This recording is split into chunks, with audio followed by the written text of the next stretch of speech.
Lesson number 6, sacred space. What does sacred space mean? It means creating a time and a place every day to connect with yourself, to make divine connection. What do we do in sacred space? We chant, we meditate, we read, we pray, we journal, we refocus. So most people just get up and go out in the world out of focus. It's not the way to live. There has to be a time, ideally, before you go out in the morning, where you tune up your consciousness. And every day you elevate your consciousness a little more. And then when you go out in the world, you live on a spiritual level. Just like you exercise, or a lot of you do yoga, you do it, you want to do it every day.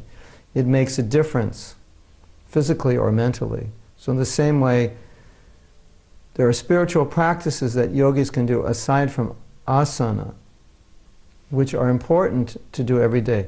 Now, this morning, I woke up at 4 o'clock, and you say, whoa, that's early. Well, actually, I've been waking up at 4 o'clock practically every day for the last 4 decades, because my spiritual teacher said the best time of day is early morning, because he said, whatever you do in the early morning affects your consciousness for the entire day. So if you do the right things, that consciousness stays with you the entire day. If you do the wrong things, then you have the wrong consciousness the entire day.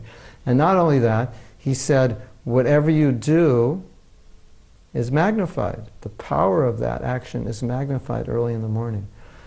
My experience of early morning spiritual practice, mainly what I do is chanting mantra, is that it's much, much more powerful at that time of day. It's much easier to do at that time of day. It's natural to do at that time of day, because what else are you going to do early in the morning? It's not a passionate time of the day. Funny story, when I was young, and I was once young, even if you don't believe it, when people get older than when you're young, you can't imagine they were young. Can you? But I was once young. I was once, actually 16. I was once 1, but this is a story from the time I was 16. So I grew up in California, and as many of us at that age, we would surf. And surfing is better early in the morning. There's less wind and there's less people. So we got up very early in the morning. My friend had a van, about 4 or 5 of us. We went in his van. We got in the van about 5:30 in the morning. We started driving to get to the beach just at sunrise, get the perfect waves.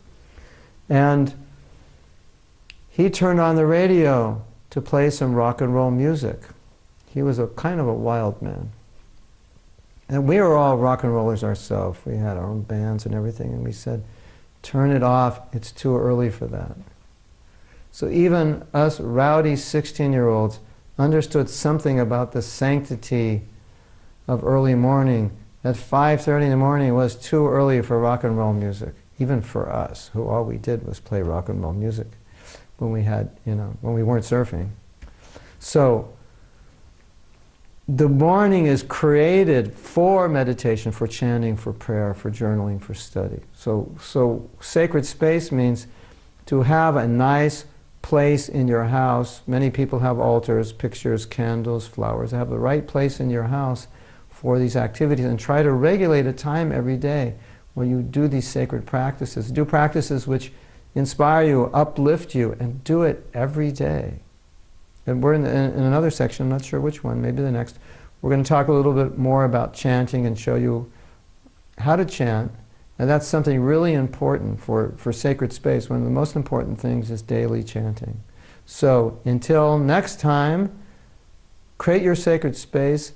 And, we have to talk about getting up early, because sacred, you got to do it before you go to work. It's the best time. And if early morning is the best time, how do I get up early?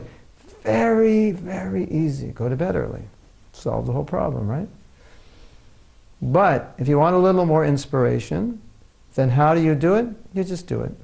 You just set your mind. You realize this is important, that you're more productive in the morning. You say, but I'm a night person. Try it anyway. I used to be a night person. Morning's fantastic. You're more productive. So how do I get up?